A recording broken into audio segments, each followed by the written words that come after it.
ask someone out who you like, they're not gonna say yes. Be back for problem. Yeah, it'll be perfect.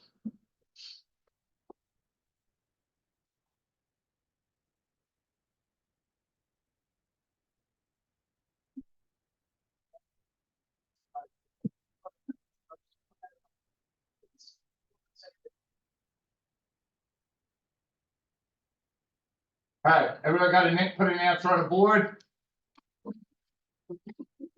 You don't want to turn around. Mine's good. No, Lang gave. So we got an extra board or like. You got it. We figured it out.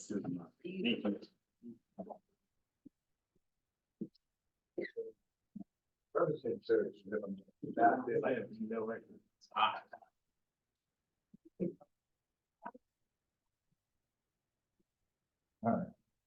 I gotta say, I was in a bad mood before I saw that. All right, so that's good. You cheered me up, you're making me feel good. I mean, Sisto was coming in, he tried to look like me, he shaved his head. Things are looking up around here. All right, I've got some Ellens up front. Ellen. All right. I'll go with the Ellen. Now. Christian, if steel plants had been closed, how would I show that on the production possibilities code? Looks like a point under the line. Like somewhere here? Yeah. So I go from here to here, but I wouldn't shift the curve, right? Right. Okay, same thing with rehiring later work. It's like A here, then to the line. Halt, using machinery for missile production instead of steel. That would be, along the line. Right, you just slide on the line for C and D, E's the answer. All right, if the curve is bowed out, Eddie, what do I know about opportunity cost?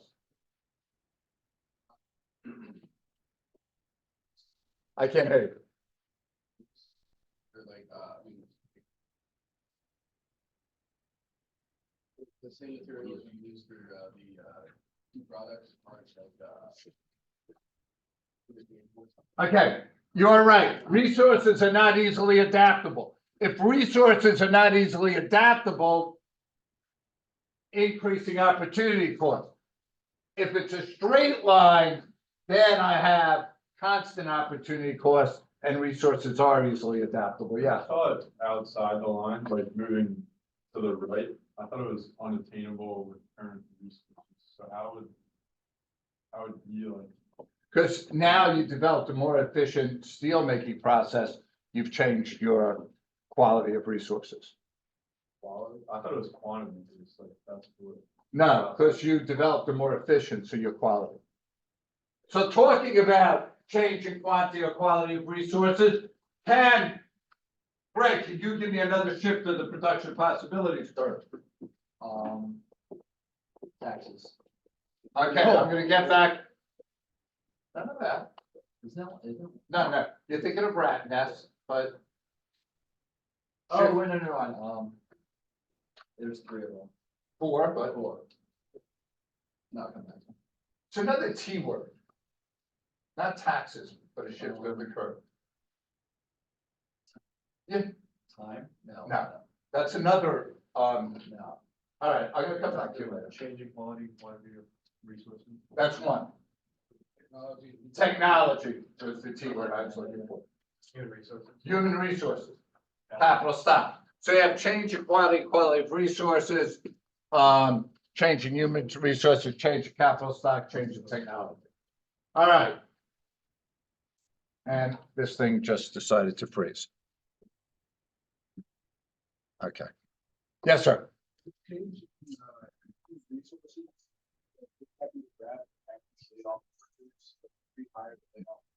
No, changing human resources is really, training, education, things like that. I thought it was also like quantities. Now, that's quantity of quality of resources, but that would, so say like all of you work for me, right? And I fire you all. I didn't change the quantity of resources. There's still 30 people who could work. They're just not working now. Okay? But would it be like hired new workers, like that work later? No, if they were already here, that's not, what would have to change quantity of quantity of resources, they have to come from like foreign countries. Or say there was a 70-year-old retirement age and now we made it 80, so the workforce is expanding. Run it. I just remember the whole bunch of guys and probably something. Lord God, thank you for you Monday mornings, help us power through the 5-day week. Help us remain focused and hardworking throughout the entire ability. Thank God back and fill us out. Thank you. All right, I'll do redos in 108 after school. Tuesday, I'm gonna do the reviews, 20-minute reviews before and after. Wednesday, notes are due, which really just means answer the questions. And we're having a quiz on chapter 26. That's unemployment. What? Seems like you're having a conversation with yourself. I didn't want to be rude and talk over you. You okay? Yeah, I'm sure. It's a tough week. Don't be chilling, be working. Thursday, a review before and after school. For Friday, the multiple choice questions. And then when you come back Tuesday, we'll do the FRQ. Okay? 30 multiple choice. It's only chapters 22, 23, and 26. All right. Any questions about anything? If you missed, come today. God only knows when we're going to do redos for the guys who are on retreats. We'll figure it out some year. Might not do this year. All right, we're going to do some review of terms. We're going to do some inflation, finish off inflation, start talking about unemployment. All right, see how many of these you could do on your own.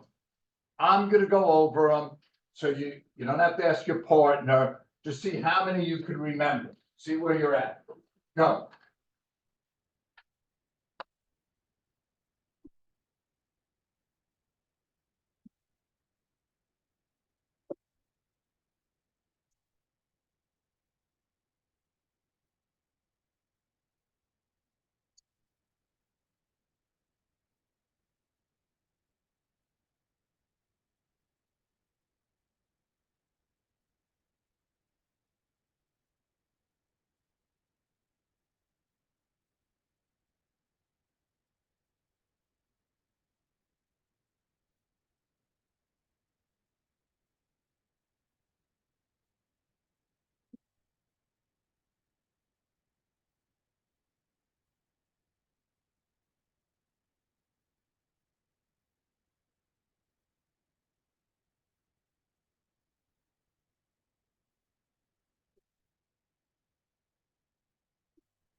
All right, anything up there that you need? Matt, you don't want to be turning around. Of course. I'll look right forward. I should start calling you Steve so no one knows who you are. It's like, they just think it's a new kid with a horrible haircut. That would be the first one.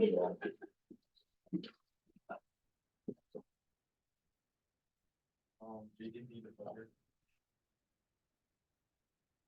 Anyone? GDP deflator? Steve, you know? I didn't know this, I forgot what it was. So Is it? It is. Is it year 2 minus year 1 over year 1? no, that's the inflation rate formula. Oh. All right, so inflation rate formula is year 2 minus year 1 over year 1, or new minus old over old. Aaron, are you answering the GDP deflator? Go. Yeah, it's nominal over real times 100. So the GDP deflator, nominal over real times 100. It's a tool to tell us about inflation. Real last one, nominal is really interesting. God bless you. God bless you. Thank you. Nominal is. Okay, just throw things. Nominal is the interest the bank will give you or charge you. Or if Jersey, you are borrowing money from me. Nominal would be how much I loaned you. On the interest I charge you. Real is your purchasing power. So does that money buy you more or less goods? And if you remember the equation, nominal equals real plus inflation. Is nominal or is it flat rate? What do you mean by that? Like, Does it not change? If nominal is not impacted by inflation, if that's what you mean. That it, current basket over base year times 100. Current basket over base year times 100. And then, nominal makes real easy. Nominal is price times current price times current output. Real is current output times base year price. So real is just about output, Sam. Nominal could be about prices, output, or both. Anything else? Components of GDP. Could you give me any of them? Yeah, I could give you investment, exports, and consumption. I just don't That big entity that people hate. know. Yes. Government spend. Anything else? Are we good? Like, we have to know the percentage of, like, how much. No. No. I would just say you should know consumption is the biggest one. So nominal is like what the bank gives or charges your Yes. interest, and then what did you say real was? Real is the purchasing power. Purchase. If you know nominal equals real plus inflation, you're usually good. Jacob, pick a term up here, any term. Four components. Okay. Nick, pick a person. Who? Ted. Ted, 4 components. Consumption, investment, government spending. Okay, great. Good job. All right, the business cycle. We're gonna get, we're gonna get more into this when we talk about full employment and the natural rate of unemployment. And is when you hit here, that's actual unemployment equals full unemployment. Whenever the red lines cross actual, and you'll see that more as we go through it. All right. Anyone here want to be a millionaire? Yep. It's funny. When I was in your seats, I wanted to be a millionaire by the time I was 30. Now I make $7.26 an hour. After taxes, though, probably make about 10 before it. If everybody suddenly had $1 million, what would happen? The dollar value would decrease. It wouldn't be that great? It would not. Okay. Why? It's like if everybody has it, there's nothing to strive for. Okay, if everyone has it, if you had $1 million, would you buy some things you don't have now? I mean, yeah, that's definitely. Yeah, okay. You have less purchasing power and. More money. Yeah, prices would go up. Now, if you're thinking just about supply and demand.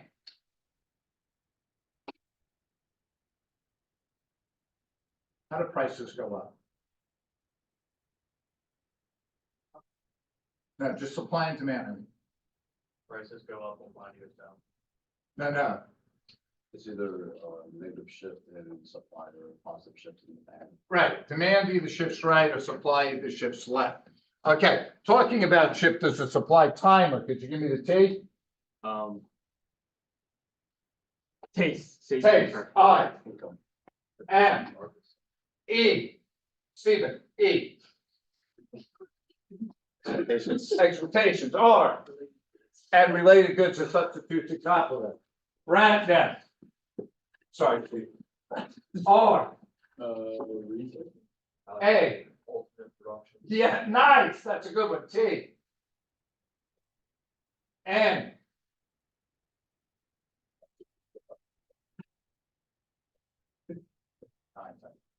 What are those things for? Number of sellers. Number of sellers, E. F. T, Greg.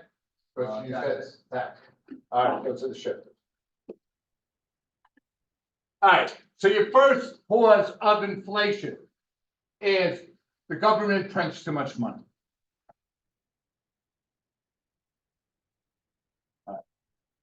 If they print too much money to pay their debts, they end up with hyperinflation. Result, who does inflation help? Lenders or borrowers? Borrowers. So when banks know there's inflation, do they want to lend money? No. So when you're not lending money, you also get businesses not opening up new factories, not buying new equipment, so investment falls. Okay. And then here's a couple extra, but remember, we looked at Zimbabwe and the poor kid bringing like $1 million to buy a Big Mac.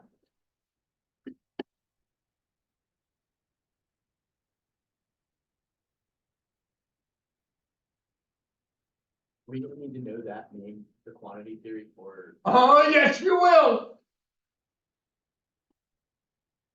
Good question there, Steph. Thank you. I'll put that question on the test. Sounds good.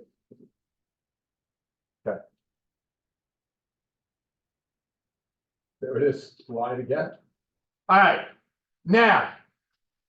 If 400 billion is being spent, but there's only $100 billion in the economy, how has that occurred? Edward? But still, like, you still like, even if you have debt, someone pays that money for you.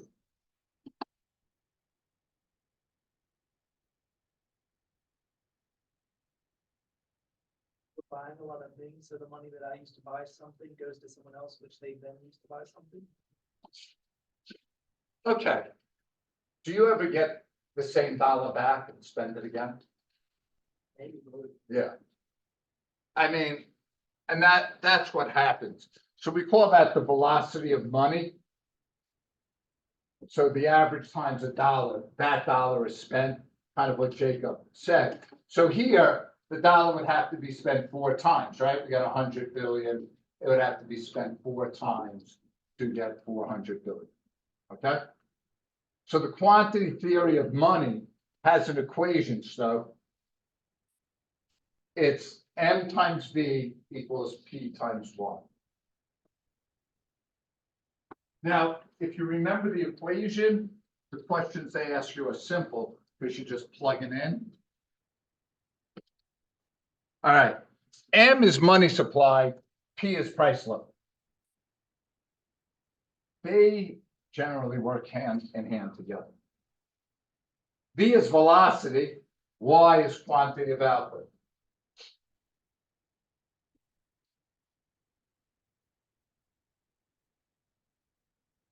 Velocity, like the rate the money's being printed, No, it's the rate that the money's being spent. spent. Why is it? Because why make it easy for you, Lynn? I don't know. The whole why thing I never understood. All right, now, P times Y is what? Price times output is what? Okay, on the big scheme though, Consumption. on the macro scheme, what have we been saying price times output is? Oh, Yeah, nominal GDP. Okay, so price times Y is nominal GDP. Now, what is Y by itself? Stephen. If I know you know how to read. But it's really real GDP, because it's only about output. Okay, now, if I print more money,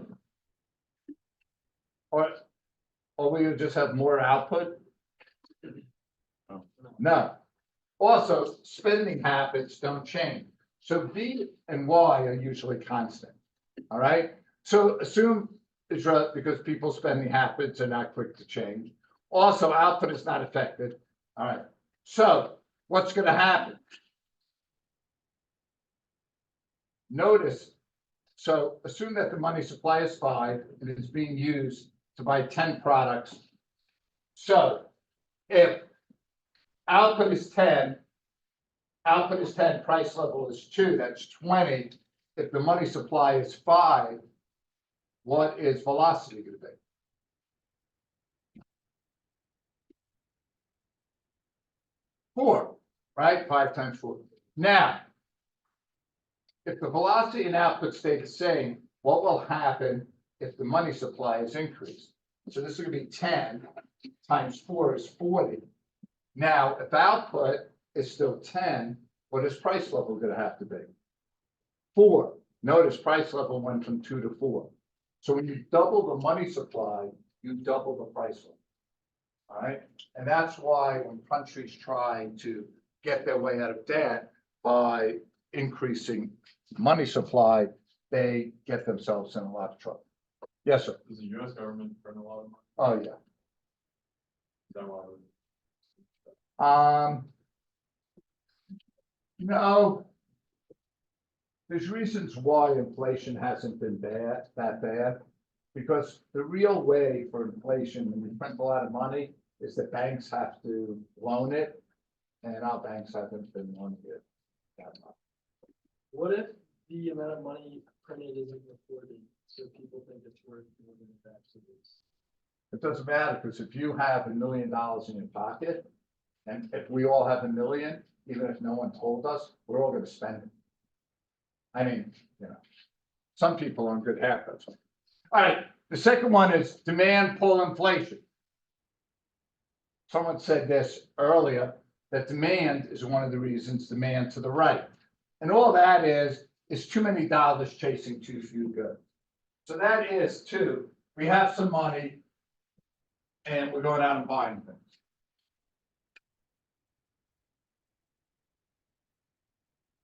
By the way, do any of you gamble on FanDuel or any of those things? If you do, you should watch the 60-minute thing. Yes, sir. I watched it last night. And just on a public service announcement, like for every dollar you bet, the state of Maryland makes 11.5 cents on that dollar. If you bet with an illegal bookie, they make 5.5 cents on the dollar. So you're getting like doubly ripped. Did you watch the guy with one? That what? He was talking about like the economy and how like people think the economy is so bad, but like right now it's actually Yeah, the economy is doing well. I'm making $7.62 and I'm spending it like crazy. The third is cost push inflation. Trevor, if the cost of cotton to make this jacket goes up, what shifts and in which direction? Cost of cotton goes up, then supply would go up. To left, right? Yeah. All right, that's cost push inflation. When resource prices are higher, so wages go up. That would call oil goes up. That shifts supply left, forcing producers to increase their price. Right? So you have 3 shifters. You have print too much money, demand pull, cost push. Now, cost push, we'll call stagflation. Next unit, but we'll get there. Okay? All right. You good?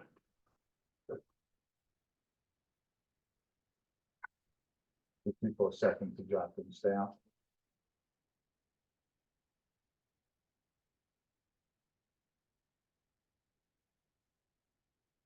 All right. All right, 1 minute, go.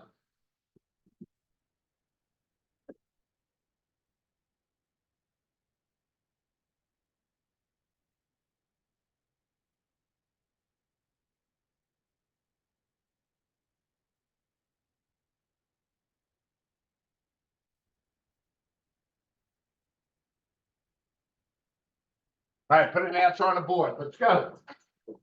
Here we go.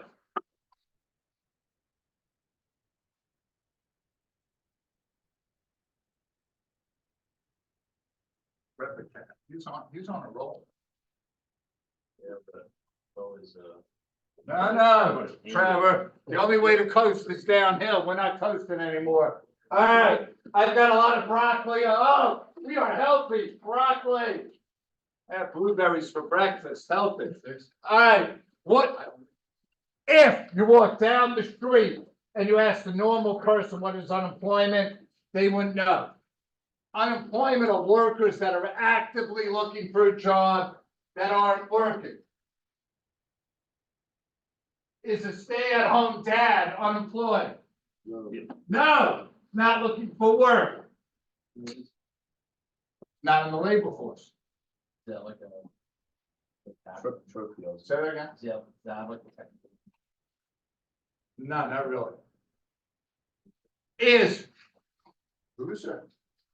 Someone taking care of their kids? Doing the most important job they could do in the world? What do you call someone who's like not employed but not looking for work? Discovered work. Don't talk like that's valid. No, I think that's still on. Oh, really? Yeah. Right. Greg's solution. A loser? No, I know. he called it. That's what he stay-at-home said. dad. Greg is not a loser. All right. Glad that I'm videotaping this. The unemployment rate is the percentage of the people in the labor force who want a job but are not working. All right, so like John asked, say I'm looking for a job for a year and I don't have one. I'm like now a discouraged worker. I'm not in the labor force if I quit looking. All right. So to be part of the labor force, you've had to look for a job in the last 4 weeks. And here is the unemployment rate is unemployed over labor force times 100. Now, where it says labor force, in parentheses, can you please put unemployed plus employed? Because that's what equals the labor force, unemployed plus employed. or what? Say it again. I'll Write it down. The labor force here, Uh, I put underneath it in parentheses, unemployed plus employed, because that's what the labor force is.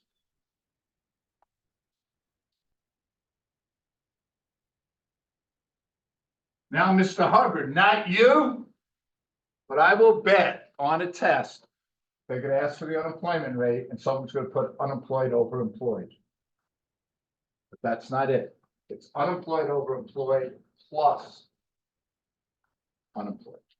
Okay, so what is the labor force? To be part of the labor force, you have to be at least 16 years old.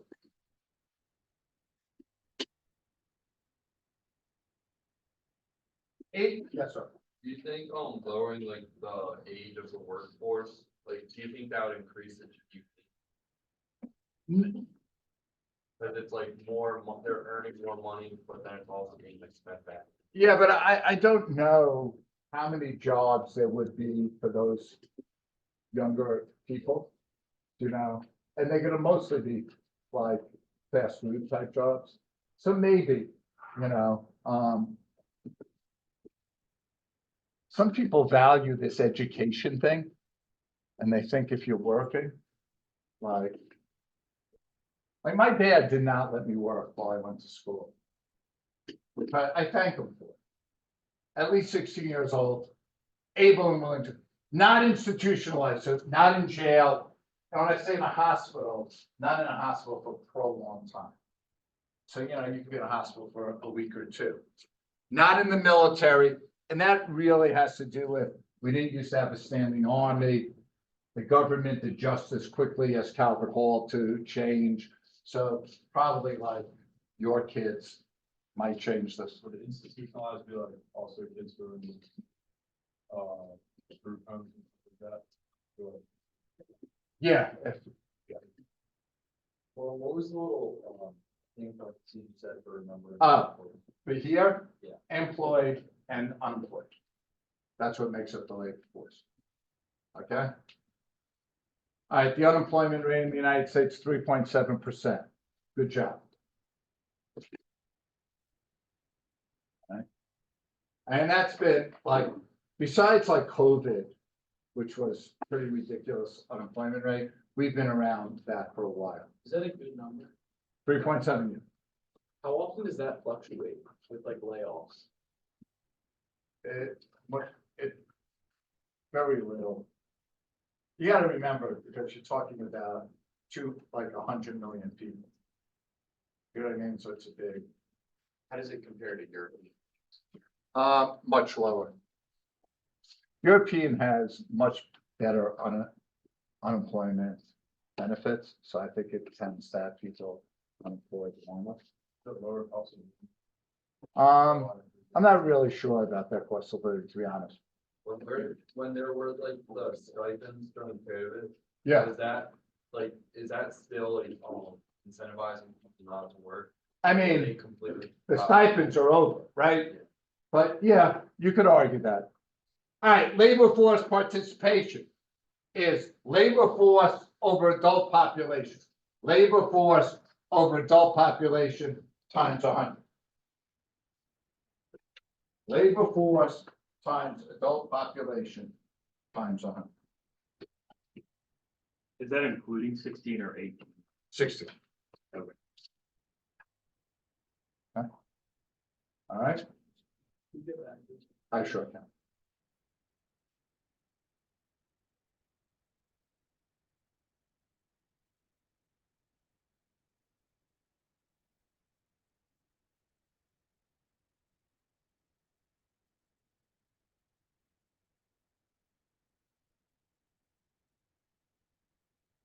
So is adult population, is it talking about the illegal age to work, or is it talking? I'd say 16.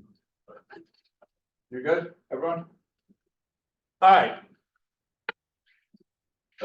Employed, unemployed, it does not count. Yes, sir. I thought we were gonna do that, Go, take the first one. does not. Does not count, your retired grandparent. All right, a 16-year-old high school student, Aaron, who applied for work.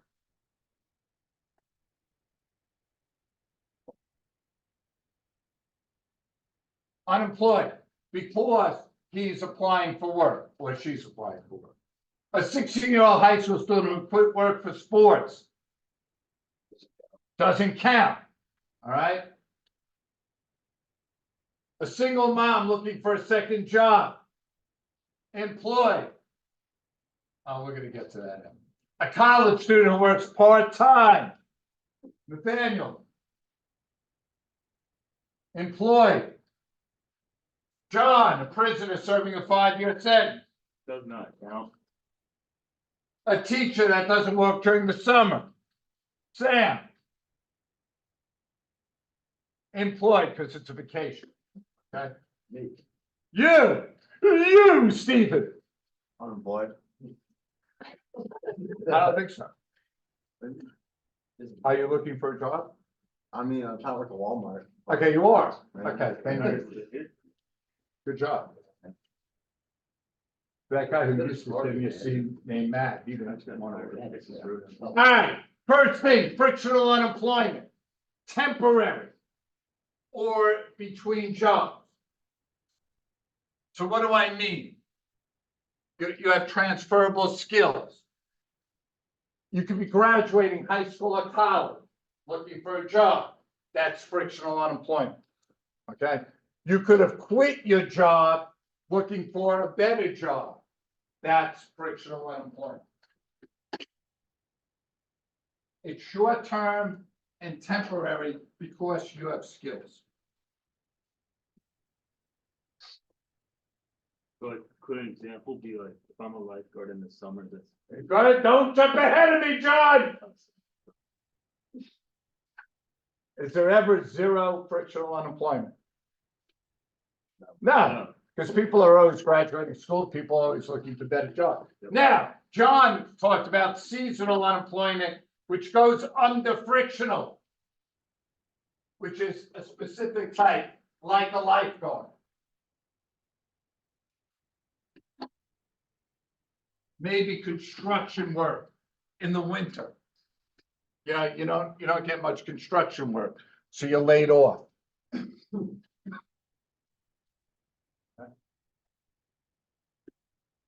All right, so you have frictional, the main category, underneath frictional is seasonal, all right? And we realize that there could never be 0% frictional unemployment. Yes, Where would like an unpaid internship fall? say that again, Where would an unpaid internship fall? unpaid? Yeah. Like to you, Yeah. not in the workforce.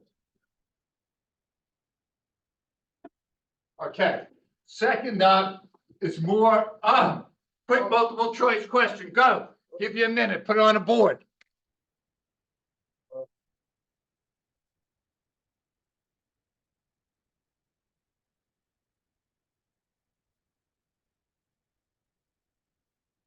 I need your calculator. There we go.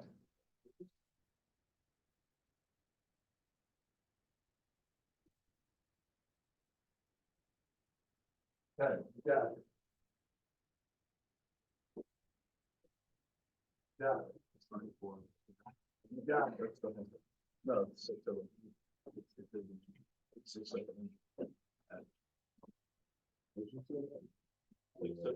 All right. Greg, what do you got here? C. C. Everyone agree with C? Yeah. All right, that's unusual. Good job. All right, because it's 6 over the labor force, which is 94 plus 6. Good job. All right. Second, structural unemployment. We'll end probably on structural. Change, all right, change in labor force makes skills obsolete. So this is more long-term unemployment. I worked in a steel mill and they closed the steel mill. Okay. I worked in a car to manufacture cars and they closed the plant. Those are people who don't have transferable skills. And you have more workers than you have jobs.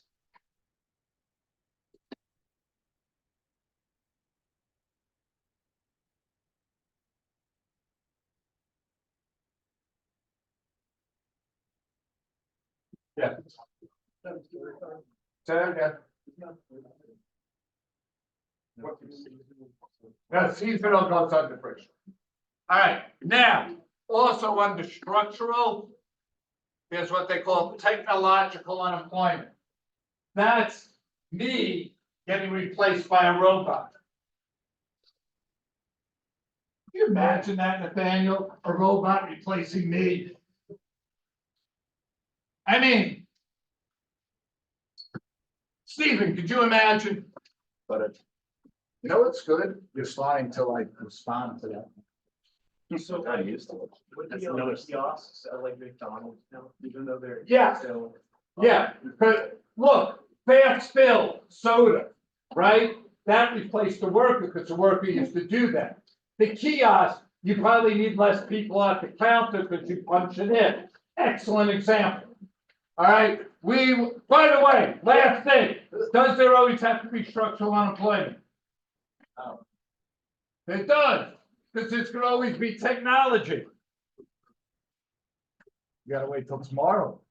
Sigma Code. I'll see you tomorrow. Have a great day.